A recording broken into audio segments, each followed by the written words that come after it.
Serikali ya Samia Suluhu imepasuka baada ya ujumbe mkali wa John Heche akimvaa Waziri Kombo kwa ziara yake ya unafiki Marekani. Hujambo na karibu kwa taarifa zetu za Kenyascope, na tafadhali kumbuka kusubscribe. Wakati ujumbe wa serikali ya Tanzania ukisafiri hadi Washington kuzungumza juu ya ushirikiano, biashara na diplomasia, moto wa lawama na hasira unawaka nyumbani, huku malalamiko makali yakiibuliwa na makamu mwenyekiti wa Chadema John Heche kuhusu ziara ya waziri wa mambo ya nje na ushirikiano wa Afrika Mashariki Mahamud Thabiti Kombo nchini Marekani, ambayo yamefungua pazia la mgongano mkubwa kati ya sura ya Tanzania inayotangazwa nje na uhalisia unaoishiwa pumzi ndani ya mipaka yake.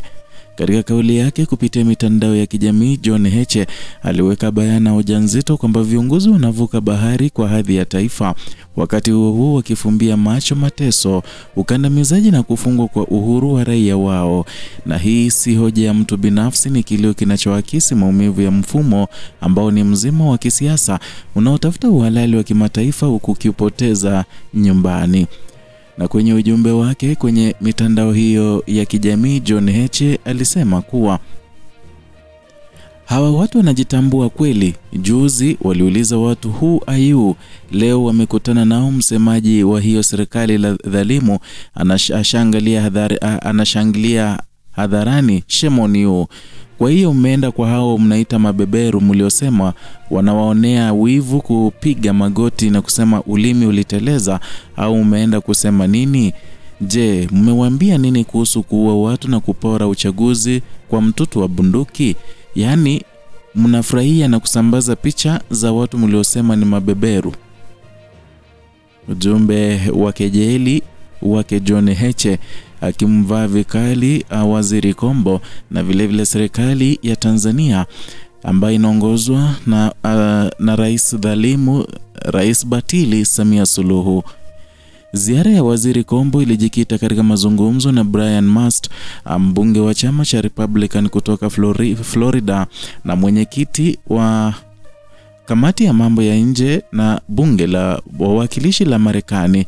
Kwa mujibu wa taarifa za ubalozi wa Tanzania Washington DC, mazungumzo yalilenga kuimarisha uhusiano wa kisiasa, kibiashara na kijamii katika Tanzania ama kati ya Tanzania na Marekani, pamoja na mipango ya ziara za baadaye za pande zote. Katika lugha ya diplomasia haya ni mafanikio, na katika lugha ya siasa za ndani haya ni maswali mapya, kwani Tanzania imekuwa ikijaribu kwa miaka ya karibuni kurekebisha taswira yake mbele ya wahisani, wawekezaji na washirika wa kimataifa baada ya vipindi vya mvutano kuhusu haki za binadamu, uhuru wa kisiasa na utawala wa sheria. Ziara kama hizi huonekana kama juhudi za kufungua milango iliyokuwa ikifungwa taratibu. Hoja kuu ya Heche ilikuwa kupinga diplomasia yenyewe, bali kuikosoa kama chombo kinachotumika kuficha uhalisia. Alisisitiza kwa wakati viongozi wanajionyesha kama mabalozi wa amani na maendeleo mbele ya jumuiya ya kimataifa, nyumbani kuna historia ambayo inaendelea na kukandamiza sauti za wananchi, kukamatwa kwa wanaharakati, kuzuiwa kwa mikutano ya kisiasa na matumizi ya nguvu za dola yamekuwa sehemu ya simulizi la Tanzania katika miaka hivi karibuni. Na katika historia ya nchi, diplomasia imekuwa ikitumika mara kadhaa kama pazia, na katika vipindi tofauti vya uongozi, Tanzania imewahi kusifiwa kimataifa kwa mchango wake wa kikanda, huko ndani kukiwa na malalamiko ya kudhibiti uhuru wa kisiasa. Tofauti ya sasa ni kasi ya habari na ufuatiliaji wa kimataifa unaofanywa iwe nguvu ama iwe vigumu kuficha hali halisi ya muda mrefu. Na Marekani imekuwa mshirika muhimu wa Tanzania katika masuala ya misaada ya maendeleo, afya na usalama wa kikanda, na hata hivyo uhusiano huu mara kwa mara umekuwa ukipimwa kwa mizani ya haki za binadamu. Ripoti ya taasisi za kimataifa na mashirika ya kiraia zimewahi kuibua wasiwasi kuhusu mwenendo wa kisiasa Tanzania, na ni jambo linalosababisha nyakati fulani msaada kucheleweshwa au masharti kuimarishwa. Na katika muktadha huu, kukutana na mwenyekiti wa kamati ya mambo ya nje ya bunge la wawakilishi la Marekani si tukio dogo. Ni jukwaa ambalo masuala ya ndani ya Tanzania hayawezi kutenganishwa na mazungumzo ya ushirikiano, na hapa ndipo hoja ya Heche inapata uzito zaidi, kwamba huwezi kujenga heshima ya taifa nje bila kurekebisha misingi ya haki na uwazi ndani. Heche alitumia lugha kali kuashiria kile alichokiona kama propaganda zisizo za maana, majaribio ya kujipamba kisiasa mbele ya dunia, huku makosa ndani yakifunikwa. Na katika siasa za ndani za Tanzania, propaganda imekuwa nyenzo ya muda mrefu, kuanzia enzi za chama kimoja hadi kipindi cha ushindani wa vyama vingi. Kinachobadilika ni jukwaa. Zamani ilikuwa redio na magazeti ya serikali, leo ni mikutano ya kimataifa na picha za mikono inayosalimiana. Hata hivyo, propaganda ina kikomo chake, kwani wananchi wanaoishi chini ya mazingira ya hofu na ukosefu wa haki hawawezi kushawishika na simulizi za mafanikio ya nje. Kadri picha za ziara za kimataifa zinavyoenea, basi ndivyo simulizi za ndani zinavyozidi kuibua mkanganyiko na hasira. Ukosoaji wa matumizi ya mabebere uliotolewa na Heche unagusa kiini cha mgogoro wa utawala. Matumizi ya nguvu kuzuia maoni tofauti yamekuwa yakitajwa kama ishara ya udhaifu wa kisiasa badala ya nguvu. Na katika historia ya Tanzania, vipindi ambavyo dola ilitegemea zaidi hofu kuliko maridhiano viliacha majeraha ya muda mrefu katika mshikamano wa kitaifa.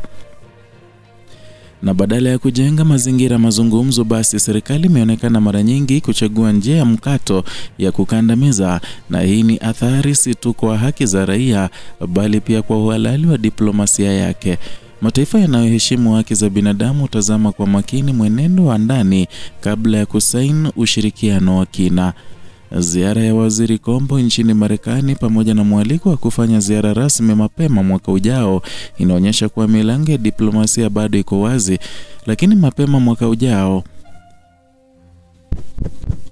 lakini milango hii inaweza kufungwa haraka ikiwa tofauti kati ya maneno na vitendo itaendelea kupanuka. Na jumuiya ya kimataifa, hususan katika Afrika Mashariki, imekuwa ikifuatilia kwa karibu mwenendo wa Tanzania kama taifa lenye uzito wa kikanda. Na kwa nchi iliyowahi kuwa kitovu cha diplomasia ya ukombozi barani Afrika, kushuka kwa viwango vya uhuru wa ndani ni pigo kwa historia yake yenyewe, kwani hoja za Heche, hata kama zinatoka upande upinzani, zinaakisi kumbukumbu hiyo ya kihistoria na hofu ya kuipoteza kabisa. Mjadala ulioibuliwa na kauli za Heche hauhusu mtu mmoja wala ziara moja, unahusu mwelekeo wa Tanzania. Tanzania inapoendelea kusaka heshima na ushirikiano wa kimataifa, italazimika kukabiliana na gharama ya kupuuza haki za raia wake, ukimya, uoga na kukubali propaganda kama sera vitazalisha kizazi kinachoishi bila imani na uongozi wake. Diplomasia ya kweli huanzia nyumbani. Bila kurekebisha misingi ya uwazi, uwajibikaji na heshima ya haki za binadamu, safari za viongozi zitabaki kuwa matembezi ya picha, na kila safari itakuwa kioo kinachoonyesha zaidi nyufa za ndani kuliko nguvu ya taifa. Na Tanzania inaposonga mbele, chaguo ni wazi, kwamba kujenga heshima kwa vitendo au kuendelea kuipoteza kwa ukimya. Ndio hayo tuliokuandalia kutoka hapa Kenyascope, channel yako pendwa inayoangazia siasa za eneo la Afrika Mashariki. Na sasa tunakita kambi katika nchi ya Tanzania, ambapo mambo mengi yanazidi kujitokeza. Hadi wakati mwingine, kumbuka kusubscribe, kulike na kushare video zetu.